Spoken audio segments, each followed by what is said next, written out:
Јас сум театарџија и ова целата моја книжевна, можеби да речеме, и поезијата, и есеите, и романите, и расказите, како да тргнуваат од кај театарот, од сцената, од причина што на некој начин таму ги наоѓам и можеби не инспирациите, него можеби начинот на структурирање на песните, да речеме на овие, како се вика, уметнички изрази. Можам да кажам дека тој е еден од ретките автори кој знае да го објасни своето дело. Многу автори пишуваат дела во кои што потоа тешко влегуваат од тој аспект на толкување на делото. Тој знае да го објасни своето дело, а тоа значи дека има автентичен однос кон тоа што го пишува, искреност и посветеност, и на тој начин можеш секогаш да бидеш толкувач на своето собствено дело. Цело време сметам дека писателот треба да се надева, или можеби во ниту еден случај не би требало да артикулира или да го пласира својот израз ако од истиот не бара ехо, не бара повратен одглас. Тоа ме научи театарот, бидејќи ние во театарот велиме дека представата почнува тогаш кога ќе почне да протекува, ќе почне енергијата од сцената кон публиката, а кога публиката ќе ја врати назад. Тоа е тај четврти зид кој што се ја пробива изразот, кој пробива зборот. Има објавено и пишува во повеќе жанрови и поджанрови. Пишува книги за деца, романи, раскази, драми, есеи, еден од нашите одлични есеисти кои што имаат објавувано теми и пишувано за разни теми од животот, и од литературата, и од секојдневниот живот, и филозофски, значи колумнист кој што го следи животот и го толкува. Ние во литературата не може да кажеме дека имаме зид кој треба да го пробиеме, но може да кажеме дека нашиот израз, нашата артикулација мора да има ехо.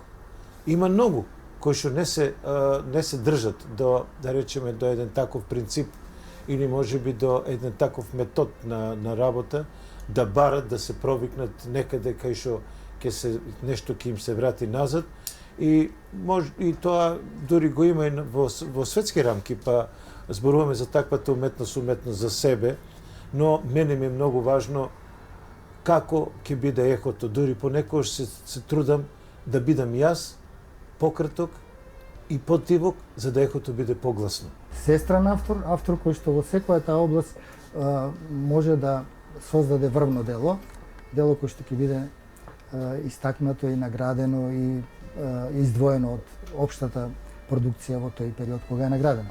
Она што сега го правам на некој начин како резултат на досега применети методи или нешто позајмено од веќе светски личности. Да речеме, одам кон она радикална економија на лексиката, во буквална смисла на зборот, бидејќи знам и сум се искусил и преку она што сум го добил како веќе од страна, како веќе израз, како начин, како форма, и она што кај себе го чувствувам дека треба да го направам, и сум во ситуација веќе не она да имитирам до некаде, него да се скротам во некоја форма која што ќе биде брза за комуникација, во некоја форма која што сама по себе ќе ми ги отвори патот и до оние кои што имат, да речеме, патот од најтешка миопија која е во прашање литературата или уметноста. Кај Трајче, едно од препознатливите елементи на неговата проза е тоа што има впечаток човек дека тој секогаш раскажува како да сето тоа го преживел, како да раскажува вистински приказни, како да ја раскажува приказната пред да почне да ја пишува. За разлика од некои наши автори кои што приказната прво ја пишуваат и пишувајќи ја раскажуваат, кај неговите прозни дела јас имам такво впечаток дека тоа е сето однапред веќе раскажано и тој само го запишува на хартија и го објавува како книга. Не тоа да кажам, да го цитирам Чехов, кој што вели дека во краткоста е совршенството, но навистина, ако си краток, ако можеш ово да го стопнеш ово како во камен, значи векот ќе му биде долг и разбирањето ќе биде само по себе многу појасно и како се вика поелоквентно ќе биде тоа. Од причина што сметам дека веќе не е време за долги нешта, не е време за долги патувања. Кога ќе ти речат дека сега треба да отидеш, да речеме, на другиот континент или да заобиколи земјата со брод, не би се нафатил. Ама ако ќе ти речат дека можеш тоа да го направиш со ракета на погон, ти сигурно ќе влезеш и кажеш, па зошто да не го направи? Тоа е исто така и со книжевност. Тој е мој став. Уметноста на неговата проза е уметност на уверливост. На неговата реченица постојано има еден талок на искуство, на преживеаност, на емоција, на чувство. И во таа ритмичка целина на зборови се студираат видливото и невидливото, физичкото со духовното, а во исто време се преплетуваат, како што се преплетуваат стварното и сонуваното, конкретното и абстрактното. Зен будизмот не на некој начин не подсетува бидете кратки и бидете многу јасни и гласни. Тоа треба секоја литература да ја носи со себе, а јас го велам тоа бидејќи сум театарџија. Во театарот не можеш да не бидеш гласен, не можеш да не бидеш јасен и не може она што ќе го го имитуваш како израз да не го пробива четвртиот зид. Например, во книгата Часовничарот, кој е сличен концепт како и неговите други прозни книги, тоа се фактички мали парчиња прозни, може да бидат и раскази, кои што се поврзуваат на некој начин преку личности и ликови кои што ги има во расказите, а на некој на друго ниво преку некаква метафорична нишка која што ги поврзува.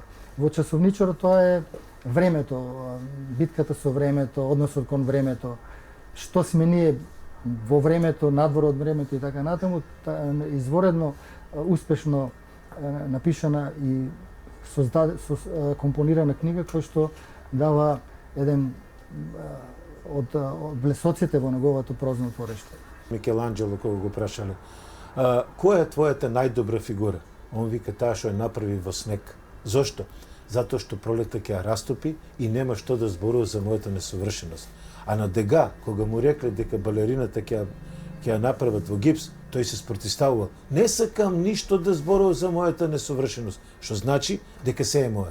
Литературата е работа, литературата е труд, литературата е пот. Не можеш ти, убаво вели Емил Зола, литературата е перцепција на стварноста врз база на твојот темперамент. Замисли ако си некој заспан човек. Значи мора да имаш темперамент, што би рекол Рилке. Ако ти немаш темперамент и не колку се враќаш дома и не те ништо допре, ти не треба да пишуваш, ниту па треба да бараш да пишуваш, да сакаш да пишуваш. Остани надвор, индолентен кон секоја една ситуација која што околу тебе се случува. Љубиша Георгијски вика, за мене се беше театар. Ке видам мечка игра, ке застанам да ја гледам.